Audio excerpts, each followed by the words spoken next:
everyone, so today is going to be a bit of a shorter video. I have some mini cases to talk to you about today, or tell you about today, I'm sorry. We have 4 people. Any other ones that had a phone number, I have included a phone number.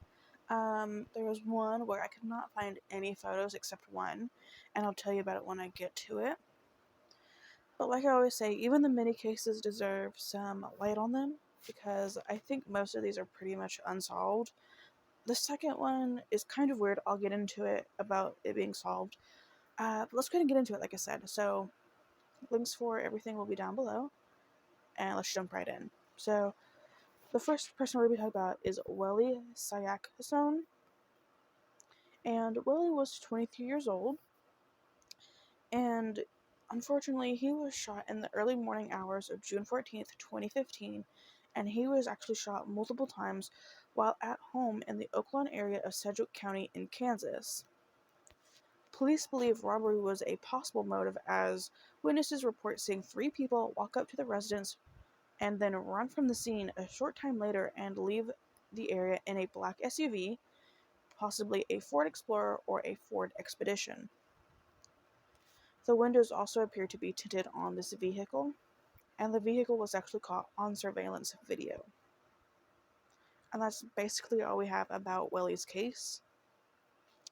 Tips that lead to an arrest could receive a reward up to $2,500. If you have any information about Welly's case, you can call Crime Stoppers at 267-2111, or you can go to www.wichitacrimesstoppers.com. I will have Welly's photo up here. I really couldn't find too many of him either. Again, if you have any information, you can go to Crime Stoppers at 267-2111 or www.wichitacrimesstoppers.com to submit a tip.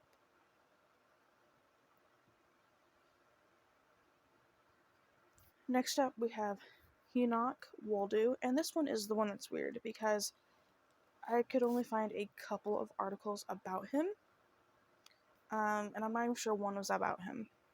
So he does have a more unique name, but because there's one on Uncovered, which has a lot of cold cases or cases with little information, which is where I originally found his case, and it had very little information.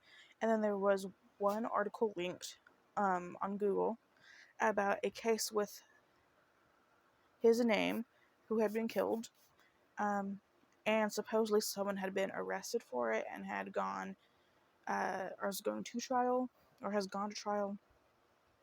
And I didn't include that information because I could not verify if it was him, because I could also find very little photos of him as well.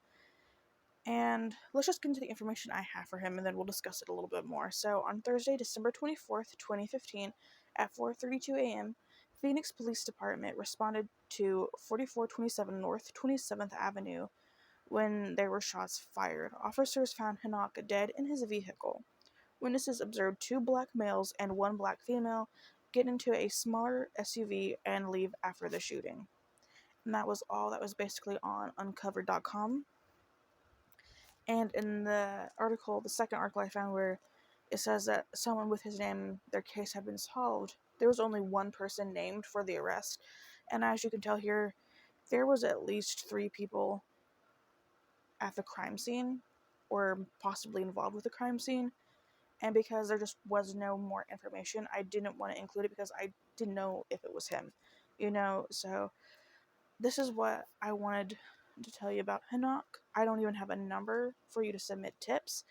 I definitely suggest you look up his name and maybe do your own research. Maybe if you know this case, or maybe it's from your area, you know more than I do, and I would love to know down below. I'm just not quite sure.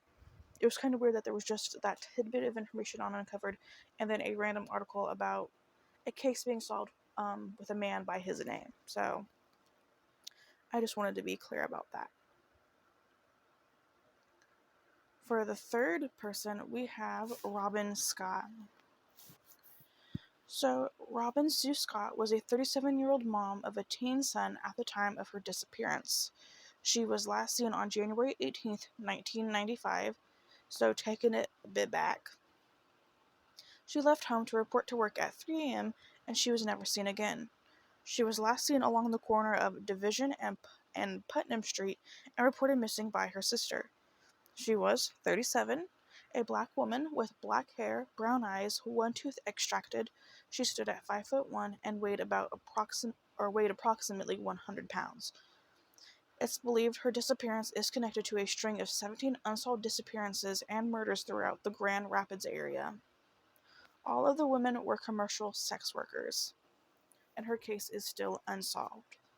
If you have any information about Robin Scott or her case, you are urged to contact Grand Rapids PD at 616-456-3400. Again, if you have any information, you are to contact Grand Rapids Police Department at 616-456-3400. And that is all the information I have for Robin Scott. Now, this last one is the one case where I said I did not have any photos, which isn't quite true. I have one. It was on uncovered.com, which is where I got his information from, because it is the only place I could find any information at all. And the thing is, I had to screenshot the photo because I wasn't able to save it from Uncovered, and that photo did not appear on Google Images. No other photos came up. I looked up his name, where he's from, his murder, the dates, all this. No photos came up whatsoever. So the photo that I have for you is incredibly grainy, unfortunately, but I am going to go ahead and put it up there just in case. But it is the only one I have. And this is Anthony Brown Jr., who was a 23-year-old dad of a daughter. He was murdered 2 days after Christmas, and he left behind many friends and family who loved him. On December 27th of 2012, around 3:30 p.m., police found his body outside a home in the 1800 block of North Rocheblave, I'm not sure how you pronounce that, Rocheblave Street, and unfortunately he had been shot to death. The police are still looking for suspects and motives, and there have been no arrests made, and the case is still open. And unfortunately, I was not able to find a phone number. There wasn't one on Uncovered, and like I said, I couldn't find any other articles about him, so I just don't have a phone number for him. But that is all we have about him, and it's still unsolved. Even though a lot of these either didn't have numbers or that many photos or really any information, I still believe that they are all important to speak about. And those are the cases I wanted to bring to your attention today.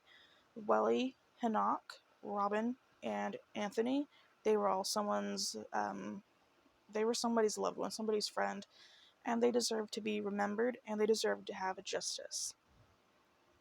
Let me know your thoughts down below. Please be respectful when you speak about the victims, because you never know who might stumble upon this video. So please just be respectful, and I will see you guys in the next video. Bye, guys.